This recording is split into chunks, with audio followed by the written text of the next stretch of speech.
মনোহর খুব ভালো চিকেন রান্না করত। আজ এই বৃষ্টির মধ্যেও ও চিকেনের ঠেলা নিয়ে বসেছিল, আর বৃষ্টির জন্য ওর তন্দুরি চিকেনের সুগন্ধ অনেক দূর পর্যন্ত ছড়িয়ে গিয়েছিল। আসুন আসুন, হরিয়াপুরের বিখ্যাত মনোহরের তন্দুরি চিকেন খান। আসুন আসুন, মনোহরের তন্দুরি চিকেন খান। এরকম তন্দুরি চিকেন আর কোথাও খাননি। এক প্লেট কিনলে আরেক প্লেট একেবারে বিনামূল্যে। যেই মনোহরের মুখ থেকে এই কথা বেরোয়, অমনি ওখানে গ্রাহকরা ভিড় করা শুরু করে দেয়। আর আসা মাত্রই প্রথম গ্রাহক বলল, ও মনোহর দা, বৃষ্টির জন্য কি আমাদের কানে জল ঢুকলো নাকি আমরা সত্যি শুনছি তন্দুরি চিকেন তুমি এক প্লেট কিনলে আরেক প্লেট ফ্রিতে দিচ্ছ? না হরিয়াপুরের রাস্তায় জল জমেছে, না তোমার কানে। আমি সত্যি এক প্লেট চিকেন কিনলে আরেকটা প্লেট ফ্রিতে দিচ্ছি। বলো, তোমাকে কত প্লেট চিকেন প্যাক করে দেবো? যদি সত্যি তাই হয় তাহলে তুমি আমার জন্য 2 প্লেট তন্দুরি চিকেন এক্ষুনি প্যাক করে দাও দাদা। 2 প্লেট তন্দুরি চিকেন নিয়ে গেলে কালকে সারাদিন বাড়ির সবাই মিলে তন্দুরি চিকেনই খাবো। মনোহর গ্রাহকের এই কথা শুনে খুশি হয়ে যায়। এরপর ওকে এক প্লেটের সাথে আর এক প্লেট তন্দুরি চিকেন বিক্রি করে দিয়ে তার সমস্ত তন্দুরি শেষ করে দিয়ে সে বাড়ির দিকে রওনা দেয়। বৃষ্টির মধ্যে ঠেলা ঠেলে নিয়ে যেতে যেতে মনোহর নিজের মনে মনে বলে, সত্যি মনোহর, তোর মাথায় খুব বুদ্ধি। বৃষ্টির জন্য তো তন্দুরি চিকেন এমনিই খারাপ হয়ে যেত, তার উপর ছেলেটা এত বোকা, ভুলেই গেছে কাল মঙ্গলবার, নিরামিষ খাবে সবাই। ওকে আজই সব খেয়ে নিতে হবে। মনোহর খুবই বুদ্ধিমান আর খুবই ভালো ব্যবসায়ী ছিল, যার কাজ করার ধরন ছিল একটু অন্য রকমের। ও ঠেলায় বিভিন্ন রকমের স্কিম চালু করত, যাতে সবসময় ওর লাভ হয়, এবং সত্যি সত্যি ওর লাভ হতো। কিন্তু একদিন যখন ও চিকেন নিতে কসাইয়ের কাছে যায়, তখন কসাই বেশি চালাকি দেখিয়ে বলে, মনোহর ভাই, তুমি কিন্তু ভীষণ চালাক। তুমি রোজ চিকেন কিনতে ঠিক সন্ধ্যের সময়টা আসো, যখন আমি দাম কম করে দিই। এটা কিন্তু ঠিক কথা নয়। কিন্তু তুমি একটা কথা কখনো ভেবে দেখেছো কি, আমি তোমার দোকান ছাড়া কোনো দোকান থেকে কিন্তু আর চিকেন নিই না। এই তো তোমার পাশের দোকানের লোকটা রোজ আমাকে ডেকে ডেকে লোভ দেখায়, 5 কিলো চিকেন নিলে নাকি 2 কিলো আমাকে ফ্রি দেবে। কিন্তু কই, আমি তো তোমার দোকান ছেড়ে কোনোদিন কারো কাছে যাইনি, শুধু তোমার দোকান থেকেই চিকেন নিই। এই কথা শোনার পর কসাই নিজের মনে মনে বলে, ওরে বাবা, আমার বোধহয় এইভাবে কথা বলাটা উচিত হয়নি। এ যদি সত্যি অন্য দোকান থেকে চিকেন নেয় তাহলে তো আমার ব্যবসায় বড় ক্ষতি হবে। কসাই মনোহরকে চিকেন প্যাক করে দিয়ে দেয়। ওদিকে মনোহরও নিজের মনে মনে বলে, এইবার বাছাধন বুঝেছে, আমার সাথে আর কোনো দিন এইভাবে কথা বলবে না। আমার সাথে চালাকি করতে এসেছিল, ভেবেছিল এইভাবে হুমকি দিলে আমি ওর থেকে সস্তায় চিকেন কেনা বন্ধ করে দেব। বাবা, আমি হলাম মনোহর, আমার বুদ্ধি প্রখর। মনোহর এভাবেই চিকেন কিনে বাড়ির দিকে যাচ্ছিল। তখনই হঠাৎ বৃষ্টি শুরু হয়ে যায়। যেই ও বৃষ্টিতে ভিজে বাড়ি ফেরে, তখন ওর বউ সেজালোকে দেখে বলে, কি ব্যাপার বলো তো, এত বৃষ্টি পড়ছে, এত বৃষ্টি যখন দেখলে তুমি চিকেন আনতে কেন গেলে বলো তো? এতে সত্যি আমার কোনো দোষ নেই গো। যখন আমি চিকেন কিনতে বেরিয়েছিলাম তখন একটুও বৃষ্টি ছিল না। চিকেন কিনে ফেরার সময় বৃষ্টিটা নামলো। যাকগে, তুমি এক কাজ করো, চিকেনগুলো নিয়ে ফ্রিজারে রেখে দাও, নয়তো নষ্ট হয়ে যাবে। ব্যবসায় খুব ক্ষতি হয়ে যাবে। আচ্ছা ঠিক আছে, তুমি হাত মুখ ধুয়ে নাও আর জামা কাপড় বদলে নাও, কিন্তু ততক্ষণে আমি এই চিকেন ফ্রিজে রেখে দিচ্ছি। হ্যাঁ, কালকে তোমার ঠেলায় যে চিকেন বেঁচে গিয়েছিল না, আমি সেগুলো দিয়ে বিরিয়ানি করেছি, আজকে আমরা সেটাই খাবো। এই কথাটা গ্রামের সবাই জানে, আমার হাতের চিকেন তন্দুরি আর তোমার হাতের বিরিয়ানি, এই দুটো জিনিসের জুড়ি মেলা ভার। সেজালো এই কথাটা শুনে লজ্জা পেয়ে যায় আর নিজের ঘরে চলে যায়। তারপর চিকেন খুব ভালোভাবে ফ্রিজারে রেখে দেয়। মনোহরের এত উন্নতি দেখে জমিদারের খুব হিংসে হয়। জমিদার হুক্কা খেতে খেতে ঘরে বিড়বিড় করতে থাকে, কিরে কালিয়া, এইসব আমি কি শুনছি? এই বৃষ্টির মধ্যেও নাকি মনোহরের তন্দুরি চিকেন বিক্রি হচ্ছে? বাকি সব ব্যবসায়ীরা নাকি পাশে মাছি মারছে? সে কথা আর কি বলবো বাবু, ওর হাতে না জাদু আছে। এমন সুন্দর তন্দুরি চিকেন বানায় যে গ্রাহকরা ওর দোকান ছেড়ে আর কোথাও যায় না। আমার মাথায় একটা বুদ্ধি আছে কালিয়া, যা গিয়ে ওই মাংসওয়ালাটাকে নিয়ে আয়, যার থেকে ও চিকেন কেনে। কালিয়া এবার যায় আর কসাইকে ডেকে নিয়ে আসে। কসাই জমিদারের সামনে মাথা নত করে বলে, কি ব্যাপার বাবু, আজ এতদিন পর এই গরিবের কথা আপনার মনে পড়লো? আমি যদি আপনার কোনো সেবায় লাগতে পারি বলবেন। হ্যাঁ, কাজ তো আছেই, তাই জন্যই তোকে ডাকা। শোন, ওই মনোহর বেটা যখন গরিব ছিল আমার থেকে সুদে টাকা ধার নিত। এখন তন্দুরি চিকেন বেচে এত আয় করছে যে ওর ডানা গজিয়েছে। গ্রাহকরা ভিড় করে ওর তন্দুরি চিকেন খায়। কিন্তু বাবু, আমি যদি ওকে চিকেন বিক্রি করা বন্ধ করে দিই, ও আমাকে ছেড়ে অন্য কারোর কাছ থেকে কিনবে। আপনি বলুন, আমি না দিলে কি সমস্যার সমাধান হবে? আরে না না, সে কাজ তোকে কে করতে বলেছে? শোন, তোকে আমি একটা বুদ্ধি দিই। তুই বেশি বেশি করে ওকে পচা মাংস বিক্রি কর, যাতে ওর খুব লোকসান হয়। তারপর দেখবো এই বৃষ্টির মধ্যে ওর চালাকি ওকে কিভাবে বাঁচায়। আচ্ছা বাবু, কিন্তু আমার যে ক্ষতিটা হবে। আরে না না, তোর কোনো ক্ষতি হবে না, সে নিয়ে তোকে ভাবতে হবে না। এই কালিয়া, ভেতর থেকে গিয়ে 10,000 টাকা এনে ওকে দিয়ে দে তো। এবার কালিয়া যায় আর জমিদারের সিন্দুক থেকে 10,000 বের করে কসাইকে দিয়ে দেয়। কসাইও সেই টাকা নিয়ে চলে যায়। পরের দিন যখন মনোহর কসাইয়ের কাছ থেকে চিকেন নিতে যায়, তখন কসাই বলে, দেখো মনোহর, তুমি আমার অনেক পুরনো গ্রাহক, আর এই গোটা গ্রামে তোমার মতন চিকেন আমার থেকে আর কেউ কেনে না। তাই আজ যদি তুমি আমার থেকে 50 কিলো চিকেন নাও, তাহলে আমি তোমায় অবিশ্বাস্য কম দামে দেব। ওরে বাবা, এখন তো টানা বৃষ্টি চলছে, আর 50 কিলো চিকেন নিয়ে আমি কি করব? বানাই তো তন্দুরি চিকেন। এই বৃষ্টিতে কে অত তন্দুরি চিকেন খাবে বলো? সে তুমি ভেবে দেখো। আসলে আমারও কদিন হয় একটু হাত টান যাচ্ছে, টাকা পয়সার দরকার, তাই ভাবলাম তোমাকে অফারটা দিই। এতে তোমারও লাভ আর আমারও লাভ। তোমার যা বুদ্ধি, একটা উপায় ঠিক বের করবে। কসাইয়ের কথা শুনে মনোহরের খুব দয়া হয়, আর আত্মবিশ্বাসও ছিল ওর অনেক বেশি। ও জানতো কোনো না কোনো উপায় ও ঠিক বের করবে। সেই জন্য ও অনেক চিকেন কিনে বাড়ি চলে আসে। ওদিকে জমিদার বাড়িতে বসে হুক্কা গুড়গুড় করে খেতে খেতে ভাবছিল, এইবার ওই বেটা মনোহরের উচিত শিক্ষা হবে। দেখি এই বৃষ্টিতে কি করে অত তন্দুরি চিকেন বিক্রি করে ও। তারপর যখন বিক্রি করতে পারবে না, আমি গ্রামবাসীদের নিয়ে ওর বাড়িতে যাব।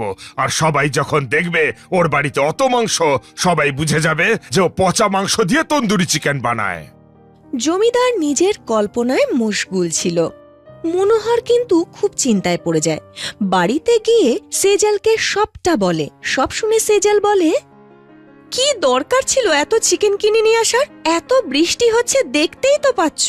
গ্রামের সবাইকে তুমি যদি বিলিও করো না, তাও অনেক চিকেন থেকে যাবে। আরে তুমি জানো না, এই সবকিছু হলো এই জমিদার বাবুর বুদ্ধি। উনি জেনে বুঝে মাংসওয়ালাকে পয়সা খাইয়েছেন। এসব কি বলছো তুমি? তুমি কি করে জানলে যে জমিদার কসাইকে টাকা দিয়েছে তোমার ক্ষতি হওয়ার জন্য? কসাই তোমাকে নিজে বলেছে বুঝি? মনোহর তখন হেসে বলে, কারণ জমিদার বাবু যতটা না ভক্ত, তার থেকে অন্ধভক্ত বেশি। উনি সব নোটে তিলক লাগান, আর এই টাকাগুলোতে দেখো লাল রঙের তিলক লাগানো, যার মানে এই নোটগুলো সবই জমিদার বাড়ির। তার উপর দেখো জমিদার বাড়ির সবাই নিরামিষাশী, ওনারা তো আর মাংস খান না। তাহলে এতগুলো টাকা উনি মাংসওয়ালাকে দিতে যাবেন কেন? এর থেকেই পরিষ্কার এটা জমিদার বাবুর বদ বুদ্ধি। তোমার যখন এত বুদ্ধি আর তুমি যখন সবটা জানো, তাহলে তুমি এই ভুলটা কেন করলে বলো তো? তুমি ওর ফাঁদে পা দিলে তো। কারণ আমিও দেখতে চাই যে আমি ব্যবসায়ী হিসেবে কতটা ভালো, আমার ব্যবসায়িক বুদ্ধি কতটা ক্ষুরোধার। এইবার তুমি দেখো এই বৃষ্টির মধ্যেও আমি কেমন সুন্দর তন্দুরি চিকেন বেচি। সেজালও তার স্বামীর কত বুদ্ধি সেটা দেখার জন্য খুব উৎসাহী ছিল। পরের দিন খুব জোর বৃষ্টি পড়ছিল। সেজালও তার স্বামীর সাথে ঠেলায় চলে যায়। তার স্বামী অনেক চিকেন তন্দুরে বসিয়ে দেয়। বড় একটা তন্দুর তৈরি করে সে। এর সুগন্ধ পুরো গ্রামে ছড়িয়ে পড়ে। এরপর মনোহর ডেকে ডেকে বলে, আসুন আসুন, তন্দুরি চিকেন খেয়ে যান। আজ খান, কাল পয়সা দিয়ে যান। মনোহরের এই কথা শুনে অনেক গ্রাহক ফ্রিতে চিকেন খেতে চলে আসে আর খেয়ে চলে যায়। ওদিকে সেজাল খুব চিন্তায় পড়ে যায়। এটা কি করছো তুমি? এভাবে তো সবাই ফ্রিতে চিকেন খেয়ে চলে যাবে, কেউ টাকা দেবে না। তোমার ব্যবসায়ী বরের বুদ্ধিতে ভরসা রাখো, দেখবে সব ঠিক হবে। ওর কথা শুনে অনেক গ্রাহক আসে। তার মধ্যে একজন মহিলা জিজ্ঞেস করে, আরে এটা আমি কি শুনছি মনোহর ভাই? তুমি সত্যি বৃষ্টির মধ্যে চিকেন খাওয়াচ্ছ আর টাকা নিচ্ছ না? কেউ টাকা দিতে চাইলে কালকেও দিতে পারে, যদি টাকা না দিয়ে কেউ পালিয়ে যায়। আপনারা সবাই তো আমার ভাই বোনের মতো, একদিন যদি পয়সা না দেন কি ক্ষতি হবে? মনোহর বৃষ্টির মধ্যে তাঁবু টাঙিয়ে গ্রাহকদের জন্য সব ব্যবস্থা করেছিল, যাতে গ্রাহকরা তন্দুরি চিকেন খেতে খেতে বৃষ্টিতে না ভেজে। দূর দূর থেকে গ্রামের লোকেরা ফ্রিতে তন্দুরি চিকেন খেতে চলে আসে। মনোহর একটা দান বাক্সও রেখেছিল, যেটা ছিল ওর ঠেলার উন্নতির জন্য। গ্রাহকদের বিষয়টা বেশ ভালো লেগেছিল, আর ওরা নিজের থেকে তার মধ্যে টাকা দিচ্ছিল। এই বাক্সর মধ্যে দেখছি অনেক টাকা আছে, সবাই অনেক টাকা দিয়েছে। বিনা পয়সায় খেতে অনেকেরই ভালো লাগে, কিন্তু সবাই তো আর সেরকম নয়। ভেবে দেখো, আমাদের গ্রামে 10,000 লোক, সবাই যদি আমাকে 1 টাকা করেও দেয়, তাহলে আমার এই 10,000 টাকা ঠিক উঠে যাবে। যারা যারা মনোহরের থেকে ফ্রিতে চিকেন খেয়ে চলে গিয়েছিল, তারা পরের দিন টাকা দিয়ে চলে যায়। মনোহর যখন টাকা গুনতে বসে, তখন দেখে সেখানে 30,000 আছে। ও তো ভেবেছিল 10,000 থাকবে হয়তো। এইভাবে বৃষ্টির মধ্যেও মনোহর তন্দুরি চিকেন বিক্রেতার একটুও লোকসান হয় না। লোকসান তো হয় জমিদারের। নিরামিষাশী হওয়া সত্ত্বেও চিকেনের জন্য তার 10,000 খরচা হয়ে যায়, এবং মনোহর আবার নিজের বুদ্ধিমত্তার প্রমাণ দেয়। রামপুর নামক গ্রামে পবন নামের এক লোক বাস করত, যে রান্না করতে খুব ভালোবাসতো, এবং সেই রান্নার স্বাদ হতো খুব ভালো। কিন্তু সে কোনো হোটেল বা ধাবায় কাজ না করে নিজের জমিতে চাষবাস করত। সারাদিন পরিশ্রম করার পরেও সে তার সংসার চালাতে পারত না ভালো করে। একদিন ওর স্ত্রী পায়েল ওকে বলে, আমাদের সংসার চলবে কি করে? আমরা যে ধার নিয়েছি তা শোধ করব কি করে? তুমি চিন্তা করো না, আমি ভালো একটা কাজ খুঁজে নেব। শুনলাম এখানে নাকি একটা ভালো হোটেল খুলছে, ওখানে আমি একটা রাঁধুনির চাকরি ঠিক জুটিয়ে নেব। এইভাবেই কয়েকদিন কেটে যায়। ওদের পাশের গ্রামে একটা বিয়ে ছিল। বিয়ে যখন, রান্না তো হবেই, কিন্তু যে বাড়িতে বিয়ে ছিল তারা ভালো রান্নার লোক পাচ্ছিল না। তখন সেই বাড়ির মালিক, যার নাম ছিল রাকেশ, সে তার চাকরকে বলে, শোনো রামু, আমার একটা ভালো রাঁধুনি চাই, যে খুব ভালো খাবার বানাতে পারে। আমার মেয়ের বিয়ে। আমাদের গ্রামে না পবন বলে খুব ভালো একজন রাঁধুনি আছে, যে নানান রকম খাবার বানাতে পারে, আর ওর প্রতিটা রান্নার স্বাদ অসাধারণ। আচ্ছা, সে কোন হোটেলে রান্না করে শুনি, আমি একবার গিয়ে তার হাতের রান্না খেয়ে আসবো। না বাবু, ও কোনো হোটেল টোটেলে রান্না করে না, ও তো নিজের খেতে চাষবাস করে। কে, তুমি একজন রাঁধুনির এত প্রশংসা করছো, আর সে নাকি চাষবাস করে? তুমি আবার আমার সঙ্গে মশকরা করছো না তো? না বাবু, ওকে তো বাধ্য হয়ে খেতে চাষবাস করে জীবিকা নির্বাহ করতে হয়। আপনি ওকে ডেকে একবার ওর সঙ্গে কথা বলুন, নিজেই বুঝতে পারবেন। আচ্ছা ঠিক আছে, কাল সকালে ওকে নিয়ে এসো এখানে। রামু পবনের বাড়িতে আসে আর ওকে বলে, আরে পবনদা, দারুণ একটা খবর আছে, তোমার জন্য কাজ এনেছি। তাই নাকি রামু? কেমন কাজ? বল না আমাকে, বল বল। পবনদা, যেখানে আমি চাকরি করি না, সেখানকার মালিকের মেয়ের বিয়ে সামনে, আর উনি একজন ভালো রাঁধুনি খুঁজছেন, যে নিমন্ত্রিতদের জন্য ভালো মন্দ খাবার বানাবে। আর আমাদের গ্রামে তোমার থেকে ভালো রান্না কে করতে পারে বলো তো? তাই তুমি তৈরি হয়ে যাও পবনদা, কালকে মালিক তোমাকে সকালে ডেকেছেন। হ্যাঁ ভাই, আমি তো তৈরিই আছি, তোকে অনেক ধন্যবাদ রে। পরের দিন সকালে রামু পবনকে নিয়ে তার মালিকের বাড়িতে যায়। সেখানে পবন বলে, নমস্কার বাবু, আমার নাম পবন, আমি খুব ভালো একজন রাঁধুনি। কাল শুনলাম আপনার মেয়ের বিয়ে, বলুন না কি কি রান্না করতে হবে আমাকে? আচ্ছা, তাহলে তোমার নাম পবন। রামু তোমার খুব প্রশংসা করছিল। পবন, কালকে তোমাকে 150 লোকের জন্য রান্না করতে হবে। বলো, করতে পারবে তো? হ্যাঁ বলার আগে ভালো করে ভেবে নিও। এতে আবার ভাবনা চিন্তা করার কি আছে বাবু, আমি অবশ্যই পারবো। আপনি শুধু আমায় বলুন কি কি রান্না হবে। দেখো, আমার আত্মীয়রা ডিম ভুজিয়া খুব ভালো খায়, সুতরাং ওটা তো হবেই হবে। তার সাথে মালাই কোপ্তা, শাহী পনির, চানা ডাল সহ 12 রকম পদ, তার সাথে কিছু মিষ্টি। তবে দেখো, খাবার যেন সুস্বাদু হয়। ঠিক আছে বাবু, ওই নিয়ে আপনি একদম চিন্তা করবেন না, খাবার সুস্বাদুই হবে। আপনি কেনাকাটি করে রাখবেন, আমি কাল সকালেই চলে আসব। ঠিক আছে, কাল সকালে তাড়াতাড়ি চলে এসো। এরপর পবন তার বাড়িতে চলে আসে আর তার স্ত্রীকে সব বলে। সব শুনে তার স্ত্রী বলে, আচ্ছা শোনো, তুমি কিন্তু খুব বড় কাজ পেয়েছো, আমিও তোমার সাথে যাব আর তোমাকে সাহায্য করব। ঠিক আছে, তুমি কালকে সকাল সকাল ডেকে দিও আমাকে, কাল খুব গুরুত্বপূর্ণ একটা দিন। পরের দিন সকাল সকাল স্বামী স্ত্রী উঠে শেঠের বাড়িতে পৌঁছয়। শেঠ তাদেরকে বলে, বাহ পবন, তুমি তো দেখছি সময়ের আগেই চলে এসেছো। তোমার সঙ্গে কে? তোমার বউ বুঝি? হ্যাঁ বাবু, ও আমার স্ত্রী, ও আমাকে কাজে সাহায্য করবে। আপনি আমাকে দেখিয়ে দিন কোনখানে রান্নাটা হবে। শেঠ ওদেরকে নিয়ে যায় বাড়ির পেছনের হলে। সেখানে বড় বড় উনুন রাখা ছিল, রান্নার সমস্ত জিনিসপত্রও সেখানে ছিল। স্বামী স্ত্রী চটপট রান্না করা শুরু করে দেয়। সন্ধ্যের আগেই ওদের সমস্ত রান্না হয়ে যায়। পবন যে ডিমের ভুজিয়া করছিল তার সুগন্ধে মালিক তার কাছে চলে আসে, আর মালিক বলে, আরে বাহ পবন, তোমার রান্নার বেশ গন্ধ ছড়িয়েছে, বিশেষ করে ডিম ভুজিয়ার। বাড়ির সবাই তো তোমার রান্নার সুগন্ধের প্রশংসা করছে। আর কি রাঁধলে শুনি? বাবু, ডিমের ভুজিয়া, ডিমের কষা, ডিমের বিরিয়ানি, পনিরের কোরমা, ভুজিয়া, দো পিয়াজা, চানা ডাল, মালাই কোফতা, আর স্টার্টারে মাঞ্চুরিয়ান, ডিমের পাকোড়া, পনির পাকোড়া, স্প্রিং রোল, আর সবশেষে পান্তুয়া আর কুলফি। আর যদি কিছু দরকার হয় আমাকে বলে দিন বাবু। আরে না না বাবা, না না, অনেক হয়েছে। এত কম সময় তোমরা দুজন মিলে এত কিছু রান্না করলে, সত্যি তোমাদের কাজে আমি খুব খুশি। শোনো পবন, কাল দুপুরে এসে তোমার পারিশ্রমিকটা গুনে বুঝে নিও। পবন আর তার স্ত্রী রান্না বাড়া সেরে বাড়িতে চলে যায়। অতিথিরা ওদের রান্না খেয়ে খুব প্রশংসা করে, বিশেষত ডিমের ভুজিয়া ওদের খুব ভালো লাগে। প্রত্যেকে পালা করে করে এসে রাকেশের কাছে এর প্রশংসা করে। পরের দিন পবন রাকেশের বাড়িতে আসে। পবন, তুমি এসে গেছো, আমি তোমার জন্যই অপেক্ষা করছিলাম। সত্যি তোমার রান্না খুবই সুস্বাদু। সব নিমন্ত্রিতরা পেট ভরে তোমার খাবার খেয়েছে। আর ওই ডিমের ভুজিয়া সবাই এত সন্তুষ্ট হয়েছে ওটা খেয়ে, কি আর বলবো তোমায়। একদিন দেখবে তুমি খুব উন্নতি করবে, তোমার ভালোই হবে। ধন্যবাদ বাবু, সবাই আমার রান্না আনন্দ করে খেয়েছে, এটা শুনে আমি খুব খুশি হলাম। এই নাও পবন, 20,000 টাকা। আমি চাই এই টাকা দিয়ে তুমি নিজের কিছু একটা করো, প্রতিভাটাকে নষ্ট হতে দিও না।